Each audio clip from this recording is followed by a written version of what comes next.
say welcome to InnacityFM.com, the Lutenants. How you doing, guys? Doing good, man. We're doing good. We're alright. Tell us about the Lutenants. I mean, it's going to be difficult. There's three of us and one mic at the moment, but we're going to make it work. First of all, introduce yourselves. There's two of you, yeah? Yeah, I'm Flawless. I'm Fresh, and together we make up the group Lutenants.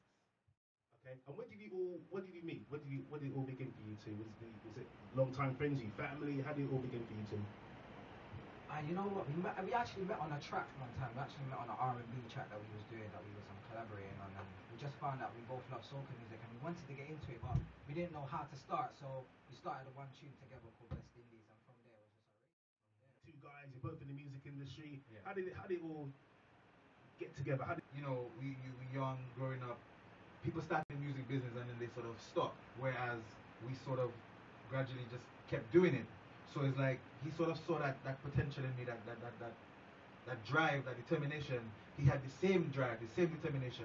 So we came together, and it was just like, okay, you know, you St. Lucian, I'm Dominican. You know, can we try this thing? You know, because we're very versatile about the music. Yeah. We was doing rap and R&B and trying to do everything, a mix of genres. So then we was like, okay, so what about this Caribbean thing? And we tried it, and we just fell in love. I mean, Absolutely. I mean, it's kind of hard. I mean, you're young guys. Yeah. It must be very easy for you to just follow the R&B and the hip hop and the. To do this, it's extremely hard. It's extremely difficult. You have to really love it. You have to really have a passion for it and the drive to actually to go forward and do it. Okay, so obviously you two love soca. When you first introduced to soca, was it any particular track or anything that you was introduced to that you thought, yeah, I love soca? Just from when I was young, I just always remember hearing the fast soca music, and then from there, I've just been in love with it ever since. And I would say like from when I was about 5, maybe. Since then, 22 now, I've just always been in love now with soca music. What about you? Yeah, it's about the same thing. I grew up in Dominica, so hearing the carnivals. I grew up as a strict Christian too, but hearing the carnivals and the songs and the thing, it's so tantalizing, it's so mesmerizing, especially from being so young. So it's like getting into it, man, was easy, man. But when it comes to like putting your music together and your writing and all that, how do you guys go about doing that? Usually what we do first is we like to have a beat before we write.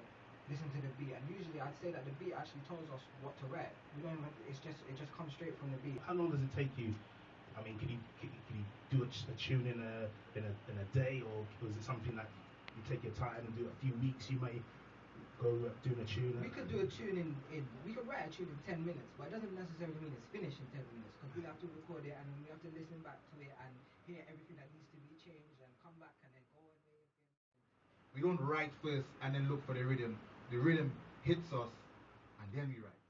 And how do you decide what's good and what's bad? I mean, obviously you're two guys. You both have your own. You use your own opinions. Yes, that's I mean, true. Is there a lot of argument, or is there a lot of harmony? How does it go? I personally, for me, I trust him. So it's like, I hope he trusts me too. So it's like, if he come with a rhythm, I think we have good ears. So you know, we'll just sit back and listen to the rhythm and listen to what he say or what I bring to it. Like, okay, I like that. Maybe we could put this on it. You know, so it's all about being in a group. You know, you have to sort of, what's that word again? Compromise. Compromise. That's it. You have to compromise. You have to say, okay, I like that. I put that. You put that spin on it. I like that too. Let's work with that. You know. Okay. So I don't want to cause any trouble, but who has the final decision? Who says? We don't work like that. We don't work like that. Because usually what we do is we write the song together anyway. So we're both happy with it, and if we're not happy, we can just tell each other like, you know what, I don't like that part. Let's change this or let's change that. We don't have no quarrels or anything. How long have you actually been out then? Because it hasn't been too long, has it? It hasn't been too long, but we've been doing nothing for a long time. I think people are starting to get to know us more, maybe over like the last 2 years. Yeah. Sort of thing. So soca music in the UK is definitely, especially the last couple of years, it's definitely taken off and is growing, and you guys are definitely a part of it. I mean, how much time do you lot spend actually on the music and all that? Is it most of the time it takes up, or do you try and fit it in with other stuff and that as well? Well, obviously, I mean, right now we push the music ourselves. We're so passionate about it. It's like we can come out of work 9 to 5 and head straight into the studio. So we're really dedicated about the music. How tough is it combining the 9 to 5s and then doing the music and all that? Do you find it a chore? Or? You know, from when we finish our 9 to 5 and then we got a show in the evening, that's our release. That's the way that we release. That's the way that we go about it. We enjoy it a lot.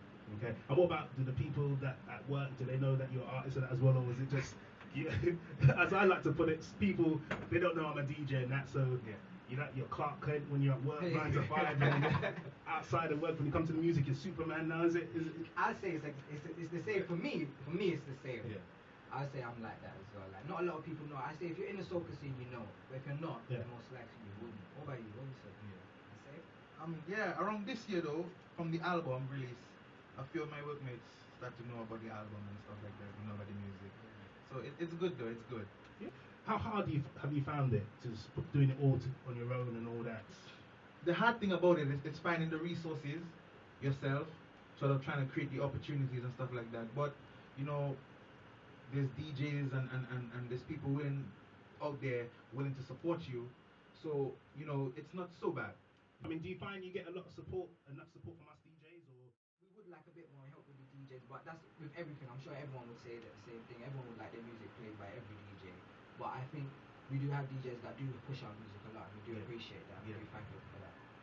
I mean, when we started the whole soca thing, it was like they used to dissect the sections of the show and have the UK soca section in one part, and then sort of like it's the lower quality and everything else is there. Yeah. But now the rotation is like, you know, you hear Trinity Boy next to Marshall, you hear Lutenants next to Madzak, you know, so it's helping us, you know, bring awareness and stuff like that. Well, you know, I can tell you there's a reason for that. Because the quality of the UK soca music is just risen. It has just gone. You can play a Marshall and then the Lieutenants and back to back. There's not. Yeah. I mean, a few years ago the soca music there's always been a UK soca music, but it hasn't been that good. But over the last couple of years, it has really stepped up, and like groups like yourselves and there's Chardonnay, Scrappy. Little music, you've all stepped up the game, and soca music in the UK is looking good, and that is part thanks to you guys as well. Yeah, man, we're definitely proud of that, man. Definitely proud of that. So you mentioned like Marshall and all that. Is there any artists that would inspire you? My favorite soca artist right now is Mr. Killer. Okay. that surprised me. That surprised me, Mr. Killer. Mr. Killer, yeah, man. So why Mr. Killer?